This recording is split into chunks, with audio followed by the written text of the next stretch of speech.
अस्सलाम वालेकुम दोस्तों। यूके एक ऐसा मुल्क है जो दुनिया को आज़ादी इज़हार का सबक देता है। बीबीसी एक ऐसा इदारा है जो ख़ुद को गैर जानिबदार सहाफ़त का अलमबरदार कहता है। ये तो सब जानते हैं ना कि बीबीसी जो है पूरी दुनिया को सिखा रहा है कि जी आज़ादी इज़हार राय क्या होता है। लेकिन जब सच फ़लस्तीन का हो, जब मज़लूम का साथ देने की बात हो, तो यही यूके और यही बीबीसी अपने असल चेहरे दिखाना शुरू कर देते हैं। आज की ये जो वीडियो मैं अभी बना रहा हूँ, ये मैं आपको एक कल जो परसों 2 दिन में जो वाक़यात हुए हैं यहाँ पर इतने बड़े बड़े कि आप सुन के आप हैरान हो जाएंगे कि ये आज की वीडियो में बना रहा हूँ कि बहुत लेजेंडरी फुटबॉलर हैं गैरी लाइनिकर। वो शख्सियत इंग्लैंड के लेजेंडरी फुटबॉलर रहे और 26 साल तक, पिछले 26 साल से बीबीसी के मशहूर तरीन शो है उनका मैच ऑफ द डे के मेज़बान थे। यानी 26 साल से ये शो कर रहे थे। लेकिन दोस्तों सिर्फ एक वीडियो, जी जनाब, सिर्फ एक वीडियो फ़लस्तीन के हक में शेयर करने पर उन्हें इस्तीफ़ा दे के जाना पड़ा। इस वीडियो में जो उन्होंने शेयर की थी मैं आपको बताता हूं कि उसमें बेसिकली उन्होंने किया क्या था और उनको इतनी बड़ी सज़ा। 26 साल से वो एक शो कर रहे थे और legendary footballer, national team UK की। अच्छा, जो उन पर एतराज़ है वो ये है कि जी उन्होंने फ़लस्तीनियों के हक में और इसराइल के ख़िलाफ़ एक ट्वीट कर दिया और उस ट्वीट में गैरी लाइनिकर ने फ़ौरन वजाहत भी दी ट्वीट करने के बाद कि नहीं मुझे पता नहीं था, ये गलती से हो गया। बहरहाल वो उन्होंने वीडियो डिलीट कर दी और उसकी माजरत भी की। लेकिन क्या हुआ, बीबीसी ने उनके ख़िलाफ़ मुहिम शुरू कर दी और उस तकरीबन 10,000 दरख्वास्तें लोगों से ऑनलाइन मांगी कि जी हमारे इस एंकर के रवैये की वजह से आपने क्या महसूस किया। और उनको कहते हैं जी कि बीबीसी कहता है जी हमें 10,000 दस्तखत मिले, ऑनलाइन दरख्वास्तें मिली और बीबीसी के डायरेक्टर जनरल ने वाज़ेह पैगाम दिया कि ऐसी गलतियां इदारे की साख खराब करती हैं। अब ऐसी गलती क्या थी, पहले ये सुन लें। ऐसी गलती ये थी कि गैरी लाइनिकर ने एक ट्वीट किया जिसमें उन्होंने फ़लस्तीन के हक में किया और इसराइल के ख़िलाफ़। उसके ऊपर एक चूहे का आइकन बना हुआ था और उस पर इतना शदीद गुस्सा आया, इतना सख्त रद्द अमल आया इसराइल से भी कि क्योंकि कहते हैं कि जी वो जो चूहे का निशान है वो हमारी तज़लील की गई है। आप अंदाज़ा कर सकते हैं। अब सवाल ये है कि क्या गैरी लाइनिकर ने वाकई कोई गलती की थी या उनका असल जुर्म ये था कि उन्होंने मजलूम फ़लस्तीनियों के लिए आवाज़ उठाई।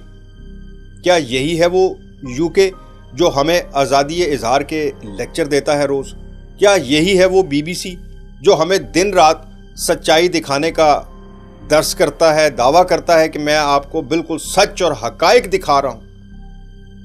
नहीं, ये वो निज़ाम है जो सिर्फ अपने मुफाद का सच दिखाता है और बाकी सबको खामोश कर देता है। ये पहला मौका नहीं है, ये ज़हन में रखिएगा। 2023 में भी इसी फुटबॉलर और एंकर ने, गैरी लाइनिकर ने, बरतानिया की इमिग्रेशन पॉलिसी पर एक तनकीद की थी और उसके बाद इनका प्रोग्राम जो है वो भी, इनको भी मुअत्तल कर दिया गया और इनका प्रोग्राम भी रोक दिया गया था। लेकिन अब तो बात सिर्फ एक वीडियो शेयर करने पर इस्तीफे तक पहुंच गई है और उन्होंने वजाहत भी कर दी थी कि मैंने ये गलती से हो गया, मेरा इरादा नहीं था, मुझे तो पता ही नहीं था कि चूहा उस वीडियो के ऊपर लगाने से इसका मतलब क्या होता है। तो अब ये बताएं कि वाकई मगरिब में आज़ादी इज़हार है जब एक मशहूर एंकर और लेजेंडरी फुटबॉलर जिसकी आवाज़ लाखों लोग सुनते हैं सिर्फ इसलिए साइड लाइन कर दिया जाए कि उसने एक वीडियो पोस्ट की। तो क्या यही है वो जमहूरियत जिसकी हम मिसालें देते हैं रोज़? क्या यही है वो जमहूरियत जिसका हम रोज़ पढ़ना पढ़ रहे होते हैं और लोगों को मिसालें दे रहे होते हैं, या सिर्फ दिखावा है? बीबीसी का फ़र्ज़ है कि सच दिखाना। आज खुद सच को छुपाने में सबसे आगे। ये वही इदारा है जो दुनिया भर के ममालिक पर जानिबदारी और सेंसरशिप का इल्ज़ाम लगाता है लेकिन खुद फ़लस्तीन का नाम सुनकर खौफज़दा हो जाता है। ये पाकिस्तानी नाजरीन के लिए भी एक बहुत बड़ा सबक है जो हमें मिसालें देते थकते नहीं हैं कि जनाब देखें यूके में, अमेरिका में किस तरह आज़ादी इज़हार है, पाकिस्तान में तो पाबंदियां हैं। पाबंदी اور آزادی اظہار رائے صرف اتنی دیر ہی ہے جتنی دیر میرا اپنا مفاد نہ ہو. جہاں مجھے اپنا مفاد نظر آئے گا وہاں پر میں کوئی اور چیز نہیں دیکھوں گا. یہ آپ کو میں نے صرف بتانا تھا. اور آج کل جو ہو رہا ہے وہاں پر، اب تو یو کے نے بھی سینکشنز لگا دی ہیں اسرائیل کے اوپر، اور اس کو منع کر دیا ہے کہ اگر تم نے اتنی دیر کے اندر یہ سب کچھ نہ بند کیا، بمباری جو وہاں ہو رہی ہے بند نہ کی، تو ہم تم پر مزید سینکشن لگائیں گے. آج مزید 7 لوگ اسرائیل کے، جن میں ایک خاتون ہے جو بڑی مشہور ہے، اس کا نام پتہ کیا ہے؟ اس کو نام کس نام سے جانا جاتا ہے؟ آباد کاری کی گاڈ مدر، یعنی بستیاں آباد کرنے کی ان کے لیے، اسرائیل کے لیے اس کو گاڈ مدر کہا جاتا ہے. یعنی وہ بستیاں آباد کرتی ہے ان کے لیے. اور یو کے نے اس کو ایک ناپسندیدہ شخصیت قرار دے کر اس کے یو کے میں آنے پر پابندی لگا دی، اور اس کے اکاؤنٹس وغیرہ اگر یہاں ہوئے تو وہ بھی بند کر دیے جائیں گے. گیری لینکر کا تو اس وقت یو کے میں تو کوئی ایسا طبقہ نہیں ہے ما سوائے ایک مخصوص طبقے کے جو اس وقت گیری کے لیے کھڑا نہیں ہے. گیری نے بھی اس وقت معذرت کر لی جب اس نے ویڈیو لگائی، لیکن بعد میں وہ بھی ڈٹ گیا اور اس نے استعفیٰ دے دیا. اس نے کہا کہ okay fine I am living. اس نے واپس آنے کے لیے کوئی نہ کسی سے پریشر ڈلوایا نہ کچھ، اور بہت کامیاب شو کرتا تھا بی بی. 1.4 ملین کے قریب پاؤنڈ کے قریب اس کی سیلری بتائی جا رہی ہے. 1.4 ملین.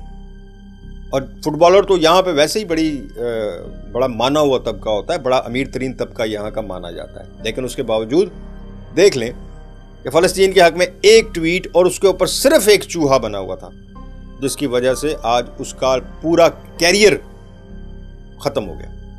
یہ ایک میرے سامنے ایک بڑا عجیب سا کیس آیا تھا، اور یو کے میں اس وقت بڑا مشہور ہے. یہ اس وقت یو کے میں صرف ٹاپک ہی گیری لینکر کا چل رہا ہے. تو میں نے کہا آپ لوگوں کو بھی، اپنے پاکستانی دوستوں کو بھی یہ بتانا چاہیے کہ یہاں کیا ہوتا ہے. مجھے دیں اجازت. اللہ حافظ.